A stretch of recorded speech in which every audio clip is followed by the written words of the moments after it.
Dans le genre putain de patriarcat italien du XVe siècle, aujourd'hui dans Un shoot d'héroïne, je te présente l'histoire de Marie de Savoie.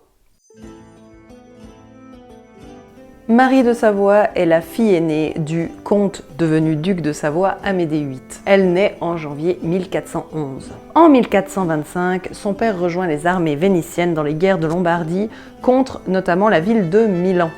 Ils parviennent à battre le duc de Milan, Philippe Marie Visconti, qui négocie avec lui un traité de paix. Quel meilleur moyen de négocier un traité de paix que de filer sa fille à peine mineure, genre la zouze à 16 ans, en mariage à ce mec? Donc Pierre-Marie Visconti s'engage à épouser Marie contre 100 000 florins et Versailles, un petit bled du coin quoi. Faut-il rappeler que les deux époux sont cousins au second degré par un jeu d'alliance. Glauqui. Ce qu'il faut savoir, c'est que Philippe Marie, il a déjà une zouze, Agnès du Maine, dont il est éperdument amoureux, mais qui n'est pas d'un rang assez élevé et qui surtout est incapable de lui donner un héritier mâle.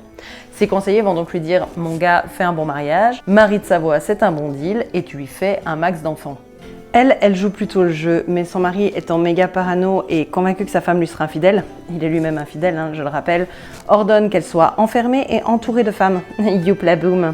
Il paye des astrologues et beaucoup de magiciens pour avoir un héritier mâle, mais oh surprise, elle est enfermée bitch, il n'a pas d'héritier mâle.